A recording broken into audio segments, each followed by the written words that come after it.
풀이의 급수가 어떻게 사용되고 그 필요한 이유에 대해서 설명을 하도록 하겠습니다. 많은 책에서 이 부분에 대한 설명이 조금 부족한 편입니다. 앞에서 우리가 예제 7의 1 등에서 잠깐 설명을 했습니다. 불연속 함수인 경우에 있어서 연속 함수로 만들고 해석 함수로 만들어서 우리가 미분도 하고 적분도 하고 이렇게 할 수 있다라는 얘기를 잠깐 언급을 했습니다.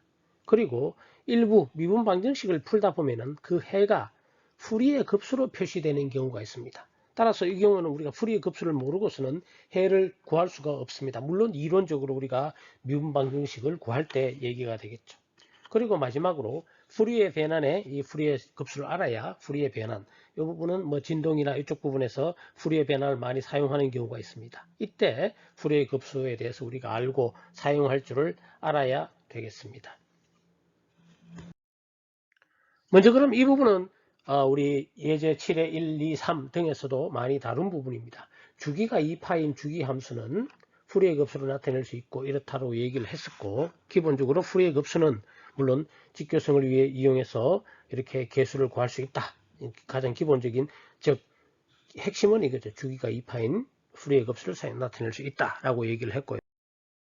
우리가 앞에서 봤죠. 예제 7의 1에서 불연속 함수, 연속 함수로 만들, 즉 무슨 얘기냐면, 자 여기서 불연속이죠.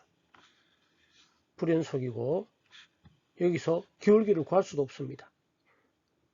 이 부분에서만 한다면 문제 아니지만 어떤 우리가 문제를 다룰 때 이 부분에서 어떤 해석을 해야 된다면은 이런 함수를 다루어야 되겠죠. 다룰 때 파이까지는 이거고 이렇게 해서는 해를 더 이상 해석을 할 수 없는 경우가 있습니다. 이것을 하나의 연속적인 함수로 만들 때 우리가 풀이의 급수를 사용하게 되겠습니다. 근사적인 함수를 사용하는 거죠. 자, 예를 들면은 이렇게 근사적인 빨간 선으로 표시된 이런 함수, 이거는 전부 사인, 코사인 이런 걸로 이루어진 함수들이죠. 물론 항을 더 많이 한다면 우리 예제 7의 1에서도 봤지만 무지 많은 항을 사용하면 완전히 이거와 완전히 똑같은 형태로 나타낼 수가, 그것은 항을 많이 사용해야 되겠죠. 물론 예제 7의 2에서 보면 이런 같은 모양에서는 그렇게 많은 항을 사용하지 않더라도 한 10개 정도 항만 사인, 코사인 이런 거 합으로 나타내면은 완전히 이와 같은 모양의 함수를 연속적인 해석적인 함수로 만들 수가 있게 되겠습니다. 이런 경우, 특히 이런 경우는 전기공학 같은 게 많이 나올 수 있겠죠. 전압이 이렇게 교류가 이렇게 왔다 갔다 바뀌는 이런 경우에 이 전압을 가지고 해석을 하는 경우에는 이런 함수로 대체해서 근사적, 물론 이보다 더 많은 항을 사용하면 되겠죠. 이렇게 하면은 이론적인 해석을 우리가 할 수가 있게 되겠습니다. 예, 여기 나왔네요. 더 많은 함수를 사용하면 우리는 아주 유사한, 이것은 불연속 함수이고 해석적인 함수가 아니고 미분도 구할 수도 없고 미분할 수가 없습니다. 그러나 이거는 미분도 가능하고 이렇게 해석적으로 우리가 이론적인 진행을 할 수가 있게 되겠습니다. 역시 마찬가지죠. 이것도 이 부분에서 미분을 할 수가 없습니다. 미분이 꼭 이런 모양의, 즉 다시 말하면 해석 함수가 아닙니다. 이런 경우는. 그런데 이것을 우리가 이런 함수를 풀이의 시리즈로, 코사인 시리즈의 대칭이니까 이렇게 만들면 이거 뭐 항을 한 5개 정도 해서 더 10개 정도 하면 완전히 이런 부분도 거의 유사하게 근사시킬 수 있는, 다시 말하면 이 파란 곡직선 대신에 이 빨간색으로 표시된 풀이의 급수로 나타내면은 이론적인 해석을 미분도 가능하고 즉 쉽게 할 수 있다, 그런 뜻이 되겠습니다.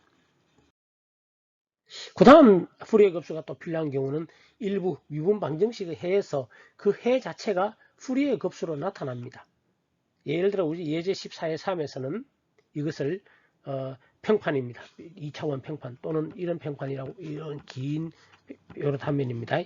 온도가 TA, TB, TC 각각 면의 온도로 이렇게 유지했을 때 이 안에 온도가 어떻게 되는가, 예제 14의 3은 이것은 수치적인 방법으로 수치해를 구하는 방법으로 했습니다. 일반적으로 미분 방정식은 무지 어렵기 때문에 해석적으로 풀기가 쉽지는 않습니다. 그런 경우는 우리 예제 뒷부분, 우리 수치 해석 뒷부분에서 수치적으로 구하는 모든 방법에 대해서 설명을 다 했습니다. 그러나 이와 같이 단순한 2차원 단순한 문제는 해석적으로도 구할 수가 있는 그런 문제가 되겠습니다. 그 중에 특히 이런 문제를 풀려면 제일 첫 번째 고려하는 것이 지배방정식이죠. 지금 이 강의를 들으시는 분, 기계공학 하지 않는 분은 그냥 넘어가도 좋습니다만은 그냥 수학적으로 얘기니까 이런 미분 방정식 y라고 생각하면 함수라고 생각하면 돼. 온도가 아니라 일반적으로 이와 같은 온도 분포는 지배 방정식이라 합니다. 이 온도 분포는 이와 같은 지배 방정식을 따르게 되겠습니다. 즉 온도 분포는 이와 같은 편미분 방정식이죠. 특별히 이런 형태의 편미분 방정식을 라플라스 이퀘이션이라고 합니다.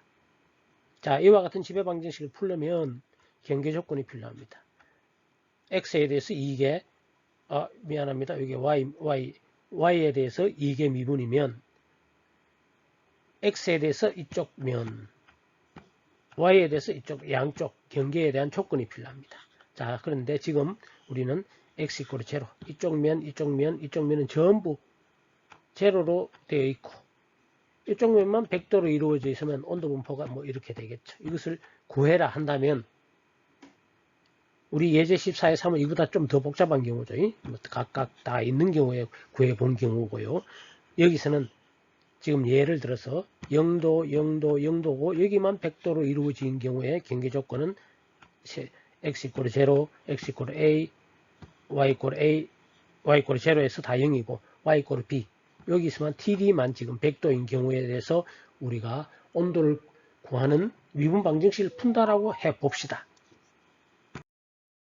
그러면 이 지배 방정식의 해는 일반해. 이거 푸는 법은 이건 변수 분리법이라고 풉니다.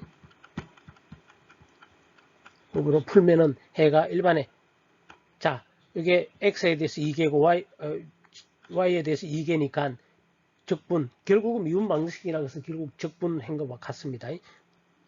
x에 대해서 2개, 2개니까 y에 대해서 2개. 이와 같은 형태의 해를 구할 수가 있게 되겠고, 이제 여기에 이 경계 조건 3가지를 대입을 하면 요 식은 이렇게 C1과 C3, C4를 구하면은 결국은 이런 식으로 표시가 됩니다. CN, sin. 자, 이런 과정은 열전달 책에서 살펴보시기 바라고. 여기서 얘기하고자 하는 것은 이 과정을 자세히 설명하려는 것이 아니고요. 이와 같은 미분 방정식을 풀면 해가 이렇게 나옵니다. 잠깐 볼까요? 사인에 대해서 a분의 n 파이 x. 이게 바로 시그마 사인 시리즈 되는 셈이 돼요. 사인 하이퍼블릭 y에 대해서는 이렇게 돼요. 자, 그런데 여기에 요 경계 조건 2를 대입을 한다면 요거를 대입을 합니다. 대입을 하면 100이 되겠죠. 100은 요 y에다가 b를 대입한 게 되겠죠. y = b일 때. 그러면은 식이 이렇게 됩니다. 자, 식은 이렇게 되고요. 자, 그런데 경계 조건이 요건데 요 얘기는 n = 1일 때, 2일 때, 3일 때 다 항식이 되는 거죠. 자, 이거와 뭐를 비교하냐면 이 100을 비교해야 됩니다. 그런데 이걸 자세히 살펴보시면 사인 하이퍼블릭 a분의 파이 b 상수입니다. cn 여기까지 포함해서 상수죠. 상수. 여기도 사인 하이퍼블릭 숫자가 들어가 있기 때문에 이건 상수입니다. 값이 주어지겠죠. 이렇게 보면은 바로 사인 시리즈입니다. 이쪽이 사인 급수죠. 풀이의 급수죠. 그런데 이쪽은 상수입니다. 상수니까 이 상수를 C1, C2 이런 걸 구하려면은 이 항과 이거와 이걸 비교해야 되는데 비교할 수가 없죠. 구할 수가 없습니다. 이럴 때 우리는 이 100을 사인 시리즈로 만듭니다. 즉 다시 말하면 이게 y 우리가 여기서 부관이 0에서 a까지 근데 y 여기 온도가 다 T100이라는 얘기죠. 이 100을 사인 시리즈, 코사인 시리즈로 만들면 되겠습니다. 이거 만드는 거 있죠. 일반 함수를.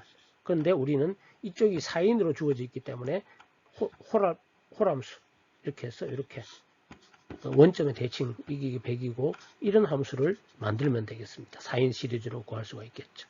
따라서 이것을 사인 시리즈로 100을 이거 하는 건 예제 7에 3 뭐 이런 게 있죠. 7에 1, 2, 3 앞에 우리 다 했습니다. 따라서 이 100을 사인 시리즈로 만들어 보면 이렇게 됩니다. 사인 항으로 이렇게 i = 1부터 n = 1부터 무한대까지 이렇게 구할 수가 있게 되겠고, 이제 이 100이라는 이런 함수, 그러니까 실제로 이런 함수인데 우리는 이용하는 건 여기까지만 이용하면 되죠. 원래 이렇게 사인 함수 구하는데, 자, 요거를 여기다 대입을 합니다. 요걸 대입을 하면 이제 식은 이거랑 이쪽은 그대로고 이렇게 돼서 사인 a분 n 파이와 사인 요거 나머지는 상수입니다. 이것을 비교하면은 cn을 구할 수가 있겠죠. 따라서 cn을 구하면 우리 해가 여기 cn 자리에 잡아넣으면 됩니다. cn을 넣으면 t는 이렇게 사인 시리즈가 있고 y에 대해서는 이렇게 나머지는 상수. 좀 복잡합니다. 그러나 여기서 이 과정을 우리가 기계공학과 3학년 정도면은 아마 열전달 배웠을 것이고, 이런 과정을 배웠으니까 그때는 단순하게 막 기계적으로 뭐 이렇게 되는구나 했지만, 여기에 풀이의 사인 급수를 이용하는 겁니다. 왜냐, 해 자체가 이렇게 사인 급수로 주어집니다.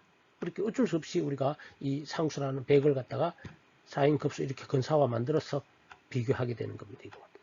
그래서 풀이의 사인 시리즈, 코사인 시리즈 이런 것을 모르고서는 이와 같은 미분 방정식 일반적인 경우는 아니고, 어떤 경우에는 이렇게 사인 급수, 미분 방정식이라는 것은 이렇게 급수, 여러 가지 급수로 파워로 나타나기도 하고, 이런 것이 거의 대부분이다라고 생각하면 됩니다. 그 중에 특히 이 문제에서는 사인 급수로 주어진다, 이렇게 이해를 하면 되겠습니다.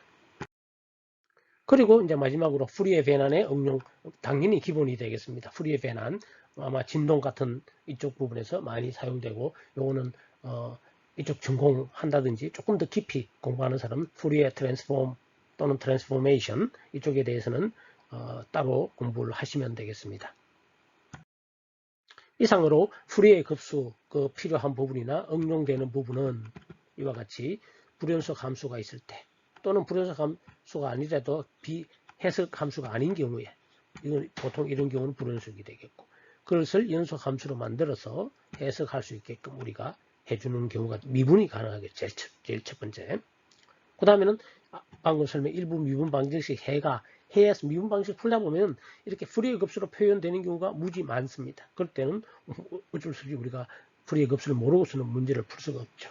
그리고 풀이의 배난에 응용할 수 있다. 이렇게 풀이의 급수가 필요한 이유에 대해서 설명을 하겠고, 보통 책에서 이 부분에 대한 설명이 조금 부족한 부분이 있습니다. 이상으로 풀이의 급수에 대해서 전부 마치도록 하겠습니다.